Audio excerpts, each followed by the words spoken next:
Well, we've got Drunken Yoda here from the last Movie Outpost. How are you doing today? That's fantastic. A little cold, but that's the Midwest here for you. Yeah, well, it's beginning to get really sunny and spring-like here now, but it's probably a little bit colder than it is for you, but we're just used to it being really cold. So we kind of like it when it's a little bit sunny. Yeah, we get used to it, but what's nice is that everything I do is inside for the websites, and we've got people over in your area too. So it's a lot of people that are working on it. Yeah, that's true. You've got an English guy, don't you? What's he called? Not George Lucas. Not George Lucas. He's one of the two English guys. The other guy never gets on any of the streams. His name is Stark, and he is a machine pumping out entertainment news after movie news after streaming news, just story after story of stuff. I don't know where he gets it all, but every day he's putting out at least two or three stories along with the rest of the crew. Is that the guy that does those like how to make a Marvel movie and how to make a B movie kind of videos? That's not George Lucas. Yeah, that's the ones he did. So how would you describe the last Movie Outpost overall for those that haven't checked it out? So a while ago, back in the late 90s, early 2000s, when the internet was kind of taking off, there was a site called Ain't It Cool News, and among a lot of other movie sites. But his was good because it was it was ground up fan driven. And he was a movie geek and kind of like a movie geek like the rest of us. Yeah. As time went on, he made the site more and more about himself, and then he had a Me Too movement about 4 or 5 years ago. So he had his Me Too moment, and people kind of drifted off. But there was a lot of people in those discussion groups, those talkbacks, the comment section after every story, that had kind of gotten to know each other. And so they went and they started their own site. And some of those guys, there were some motions that went through back and forth. And so they started a second site that had the same problem. That's about when I joined these guys, although I wasn't that part of the talkbacks. I certainly was big on the original site. And then we all decided to get together and build our own site. And this time we decided we were going to be partners, and nobody was going to have carte blanche over the other three, and try to always respect each other and put movies first rather than politics and the message and all this cultural nonsense that has just permeated, it permeates your macaroni and cheese now. You can't get away from any of it. And we wanted to kind of celebrate, rediscover the joy of film and certain shows. And although we have a lot of problems with a lot of entertainment and how it's coming out now, we do want to be as authentic as possible, give everything a chance. If we don't like it, we'll say why we don't like it. If we do like it, we'll say why we do like it. But we want to be as authentic as possible. And if you go to any of the big, I would say, corporatized movie sites, it's clear that they're just marketing arms for a lot of these films now. And it just gets... you just don't feel like you're getting anything that's authentic anymore. And we try to slice and dice and cut down why stories work, why movies work, and why they don't.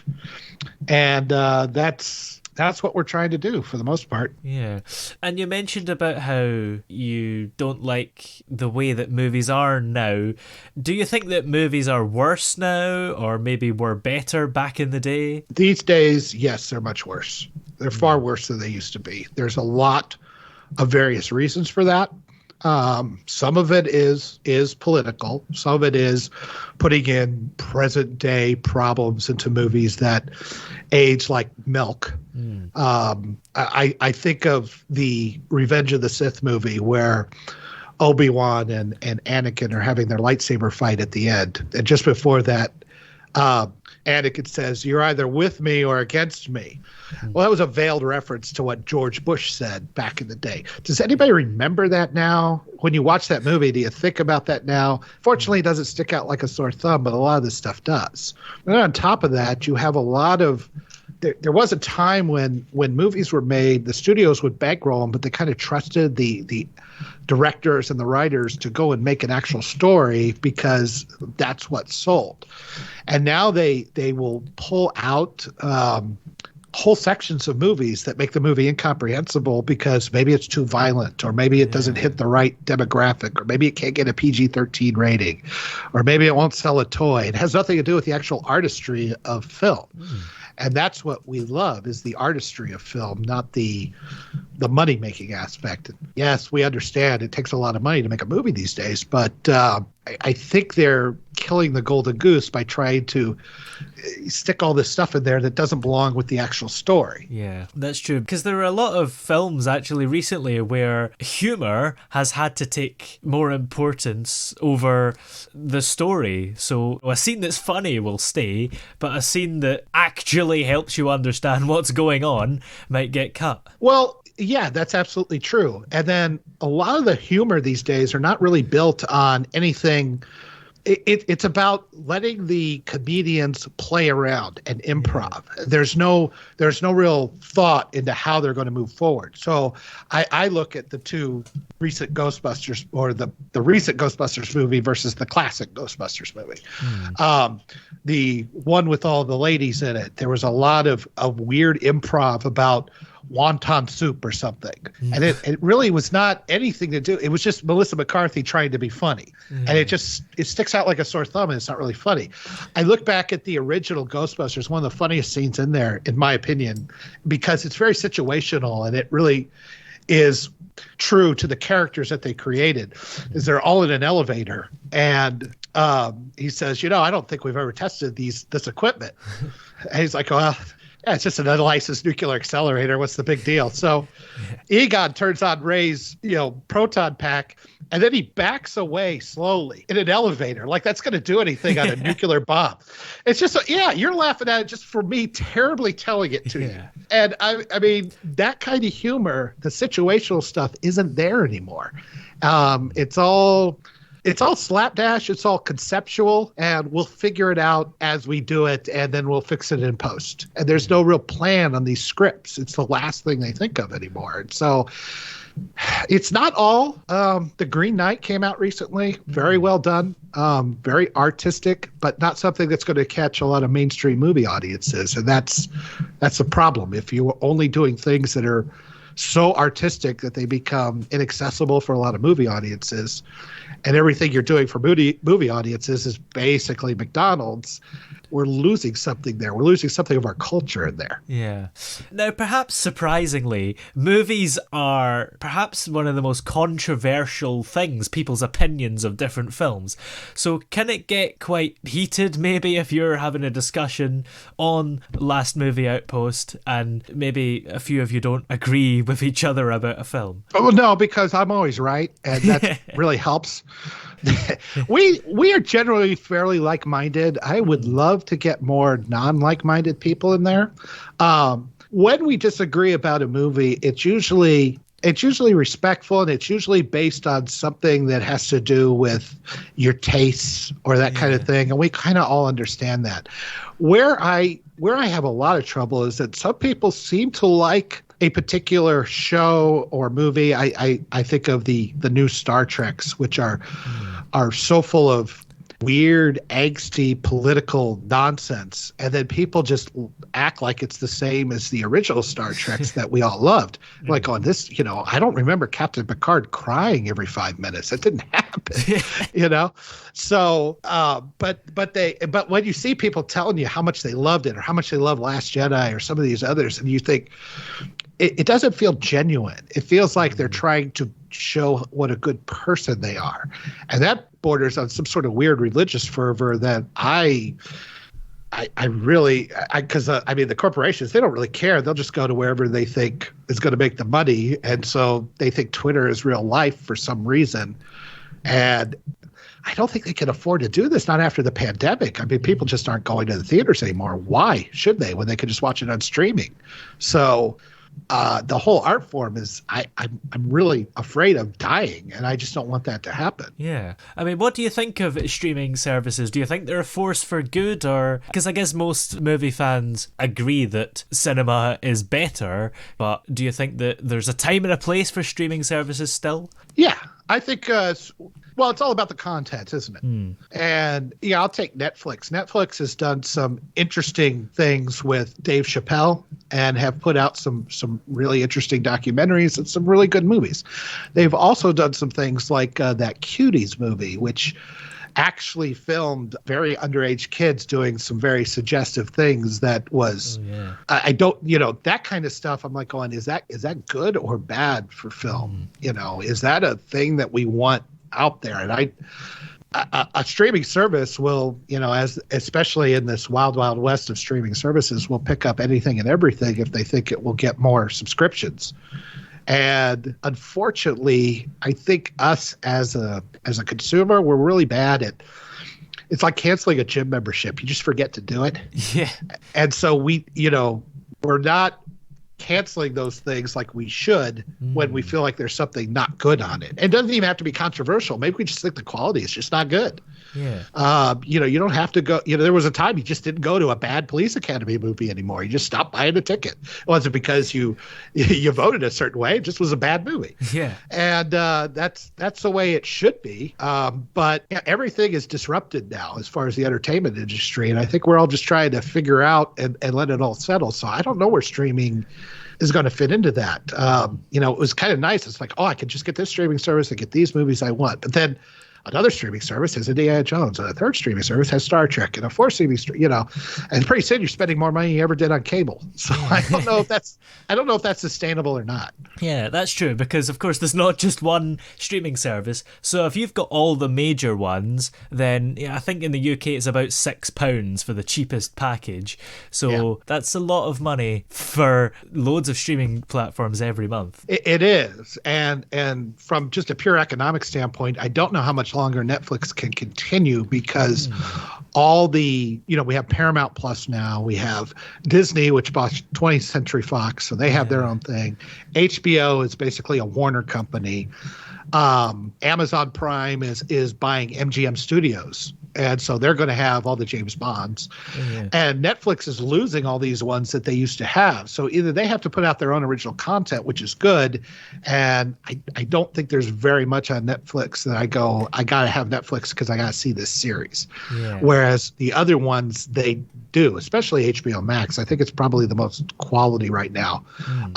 Disney Plus is great if you want all that original stuff and you want the Marvel, you want all the stuff for your kids. Paramount and Amazon Prime, and then there's like really niche ones. Like there's one called Shudder, which is nothing but horror movies. And my wife subscribes to one that's just nothing but love movies. Like the Nicholas Sparks streaming service or something. So I don't know. I mean, at some point, especially with inflation and with the economy, when the economy goes bad, I just don't know if they're going to be able to continue the way they are or not. So we'll see. Yeah, that's an interesting thought. Would you support the return of Blockbuster? No. Physical media is just, it's had its day. And so, but there may be a resurgence. There has been a resurgence in vinyl, in records. I couldn't believe it when I went to my big Nebraska Furniture Mart over here, which sells, all sorts of electronics. And there's just a whole row of turntables there in various, ornate, looking. They're really nice. And they're selling a whole record section again. I think there is something to saying it's nice to have the physical copies because they can't take that away from you. Whereas, it's really to the point, if you say the wrong thing on Twitter, then maybe your HBO Max decides they don't want you to be a customer anymore. And then what do you do? Or if you bought this stuff online, it's in the cloud has a technical problem. And it destroys it all, and you got to prove that you had it all. What do you do? If you have a Blu-ray player, that can't happen. So there's pluses and minuses. The minuses. You got to have all the storage room for all these movies if you're real buff. Yeah, that's true. Yeah, and I'm lazy, I'm just horribly lazy. It's like I'll look through a streaming service if I'll have a hankering for a particular movie, Hmm. and I'll look through a streaming service and I can't find it, then I won't watch it, even though I own it. Hmm. It's right there. Yeah. It's on the shelf. Just get up, put it. I'm lazy. Yeah, I think that is actually a really common thing. Even Yeah. if the DVD is literally in your hand, it's so much easier just to pick up the remote and flick through and find it. Yeah, or find it on your phone or something like that. But no, that shelf is hundreds of millimeters away. I can't be bothered to get it. Oh, I got to turn the TV to video too. Yeah. I don't even know how to do that anymore. Ah, the hell with it. That's how lazy we've become. I think even further than that, people who've got the DVD have actually purchased it online on like YouTube or whatever to watch. Yeah, you can buy it and then they give you a digital copy with it. So the Yeah. thing just sits there still wrapped in the original cellophane. Yeah. So I haven't bought a physical one in a while. And, a lot of that's something the guys give me trouble about because they're like, hey, you better get the physical copies. You don't want to be built. And they may be right, but I don't know. I like the convenience of being able to watch it right on on whatever device I have. So Yeah. Well, here we go then. Who are your favorite actors and directors and movies in general of all time? of all time, well, I think that Star Wars is what got me into being such a movie buff. It was the first one that I actually saw behind the scenes stuff on. Yeah. And really kind of got a better understanding of how they did, because I was like 7 when it came out, and not that I want to tell anybody my age, but so I really, the original Star Wars trilogy probably is always going to be near and dear to my heart, but I have a huge love for so many different types of movies, and if you say, well, what's your favorite horror movie, I'm going to say probably The Thing or Texas Chainsaw Massacre, because there's more to it than just a guy running around with a chainsaw. I'm going to say sci-fi. Probably going to start talking about Star Trek or Blade Runner. A lot of the 80s stuff is really good. I have a real affinity for various different types of movie score composers, John Williams and James Horner and guys that make the music that they don't do anymore. You ask me what's wrong with today's movies. I mean, nobody makes a theme anymore. Yeah. You got the Avengers theme. You could probably hum that. You could certainly hum Indiana Jones, Superman, Star Wars. You know those themes, even the Harry Potter theme. But you'll go to a movie now and it's just musical atmosphere. It's just supposed to be noise, kind of musical noise, but there's no theme to it. So that bothers me about today's movies. I miss that a lot. There are a few, particularly Disney films, that have songs, though, in them that seem to be charting quite well. Whether they're actually good or not, I don't know. Yeah, I haven't watched a lot of the newer Disney stuff recently, and my kids have grown up, so I don't have an excuse to anymore.